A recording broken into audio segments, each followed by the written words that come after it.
Goedenavond, zaterdag 30 januari. Welkom bij Omroep Zeeland. Fijn dat u kijkt. Dit is het nieuws van deze zaterdag in Zeeland. 2 inzittenden van een auto zijn vanochtend bij een ongeluk in Goes gewond geraakt. Rond 9:30 raakte de bestuurder van de auto vermoedelijk de controle kwijt over het stuur. De bestuurder ramde een geparkeerde auto en kwam tegen een ander geparkeerd voertuig tot stilstand.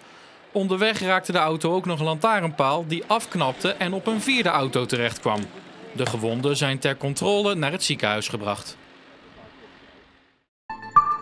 Precies een week geleden ging de avondklok ook in Zeeland voor het eerst in. En voor onze provincie betekende dat vooral heel veel lege straten, bezorgde ondernemers en veel politie op de been. Nou, als ik terugkijk naar de eerste avond van de avondklokingang, wat we de afgelopen week hebben zien voorbij komen en hoe we daar met elkaar op gereageerd hebben, heb ik wel hoop dat het de komende weken ook goed blijft gaan. We hebben gezien dat er personen zijn geweest, of het 7 zijn allemaal, of misschien van daarbuiten, oproep hebben gedaan om te gaan rellen in meerdere steden in Zeeland. En daar hebben we wel meteen erbovenop gezeten, samen met de politie en de gemeente, om te zorgen dat dat niet zou gaan plaatsvinden. Agenten die normaal gesproken dagdiensten draaiden, werden de afgelopen week 's avonds ingezet om alles onder controle te houden. In Zeeland bleef het uiteindelijk relatief rustig, maar er werd wel met het ergste rekening gehouden. Ik wil toch graag ook nog meegeven dat degene die toch denkt van, goh, laat ik toch iets weer op internet zetten, op de sociale media, een oproep tot gaan rellen. Politie zit er bovenop, het OM gaat echt vervolgen en de rechter gaat echt een hoge straf opleggen. Mijn oproep is, doe dat niet. Hou je aan de maatregelen en dan zijn we er zo snel mogelijk uit. Er zit een roodborst op die achterste vetbol, zie je? Of is dat een mannetjesvink? Nee, dat is een mannetjesvink. Ik heb 5 koolmezen gespot en een merel en 2 tortelduiven. Heel weinig mussen, die komen hier nauwelijks voor. Af en toe een hegemus. En dat is opvallend, want na 2 dagen tellen staat de huismus met stip op 1 in Zeeland. Meer mensen dan ooit tellen dit weekend mee in de Nationale Tuintelling, waaronder Loeke en Kees Duikhuis uit Nisse. Omdat je op die manier toch wat bewuster bent van wat er allemaal rondvliegt. En een indruk van te krijgen hoeveel van het ene soort en het andere soort er zijn. Kees en Loeke hebben tijdens de telling wel wat vogels op hun wensenlijstje staan. Wat ik eigenlijk vreselijk graag zou willen, dat hier weer puttertjes kwamen. Ik zou het heel leuk vinden om die bonte specht weer te zien, die we heel veel zien, maar die is er vandaag niet. En als ze nou niet komend half uur, maar ergens vanmiddag nog voorbij komen, zetten ze er dan stiekem nog bij? Ik ben een sjoemelaar en ik lever dus mijn blaadje ook niet in. Nee. nee, want dan heeft het allemaal niet zo vreselijk veel zin. Ik heb geen enkele behoefte om...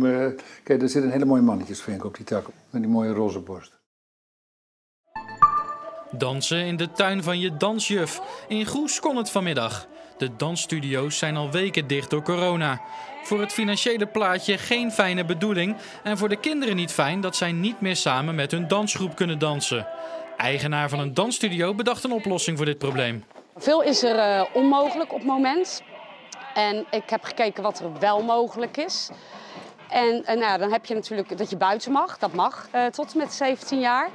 En ik heb van de gemeente toestemming gekregen om in mijn tuin les te geven. Ik vind dat de kinderen recht hebben op de les waarvoor ze betaald hebben. En we hebben eerst online les gedaan. En op een gegeven moment ben je er eigenlijk een beetje klaar mee. De kinderen willen ook gewoon de juf in het echt zien. En ja, dan ga je gewoon kijken wat is mogelijk. En dan ga je alles op gang zetten. De kinderen konden niet wachten om weer te gaan dansen. Weer of geen weer? Het gaat gewoon om dat we wel kunnen dansen. Het sneeuw maakt mij niet zo heel veel uit. Voor de kinderen die niet in de tuin kunnen dansen is het mogelijk om de les online te volgen. Het is al een paar maanden geleden dat Niels Witte de deur opende bij de korfbalclub waar hij al bijna 20 jaar komt. Nog nooit was hij, vanwege corona, zo lang niet bij Ondo geweest. Al gauw kwam toch wel ook het gemis en dat het toch wel wegviel. En dat is een raar jaar, zoals veel mensen zeggen. Als voorzitter van de technische commissie is Witte normaal zo'n 3 à 4 dagen per week te vinden in het clubhuis in Sint-Laurens. Het hoogtepunt voor hem zijn de wedstrijddagen. Zo'n zaterdag is prachtig, dan kom je op het veld en dan zijn er allerlei ouders al van de jongste jeugd staan lekker een bakje koffie te doen. Nou, praat je hier, praat je daar. Als je mij vraagt waar heb je echt weer zin in, dan is het toch wel gewoon die zaterdag meemaken met elkaar, die wedstrijden en dan daarna lekker napraten en nog even wat gezelligheid erbij. Ja, absoluut. Ondo is een groeiende club en heeft mede daarom ook net een nieuwe kantine. Maar de officiële opening was midden in coronatijd. We hebben het natuurlijk nog nooit helemaal vol gezien nu. Maar ja, als het goed is, dan staat hij allemaal vol met mooi meubilair. En ja, is het hier iets gezelliger dan het nu is. Ja, met mensen denk ik. En met mensen, ja, klopt. En dat maakt het ook gezellig. En zeker de mensen hier, ja. In de loop van de nacht kregen we te maken met regen en motregen, terwijl er met een oostelijke wind koude lucht werd aangevoerd. De temperaturen lagen dicht bij het vriespunt en later op de dag zagen we dat die regen overging in sneeuw en natte sneeuw. Deze sneeuwklokjes deden daardoor hun naam eer aan en op sommige plaatsen werd zelfs even het vriespunt bereikt en bleef de sneeuw ook echt wel even liggen. Later vandaag kwam de temperatuur te liggen rond 1 à 2 graden en de regen trekt inmiddels geleidelijk weg. We krijgen daarbij vanavond en vannacht opklaringen en de temperatuur zal uiteindelijk gaan dalen naar -1 tot -3 graden bij een matige noordoostelijke wind. Er is in de loop van de nacht bij deze temperaturen kans op gladheid door bevriezing van natte weggedeelten. Morgen wordt het een mooie dag met zonneschijn en droog weer. De wind komt uit het oosten, is matig en we krijgen maximumtemperaturen rond 2 graden. De komende dagen zien we geleidelijk zachter weer en hebben elke dag wel te maken met regenachtige condities. Vooral op dinsdag kan er aardig wat regen vallen. De wind die komt eerst uit het noordwesten, maar draait geleidelijk naar een zuidelijke richting. En daarmee zal de temperatuur op woensdag alweer op 9 graden gaan uitkomen. En tot zover het korte nieuws en ook het weerbericht van deze zaterdag, de 30e. Zometeen het weekoverzicht van het Zeeuwse nieuws.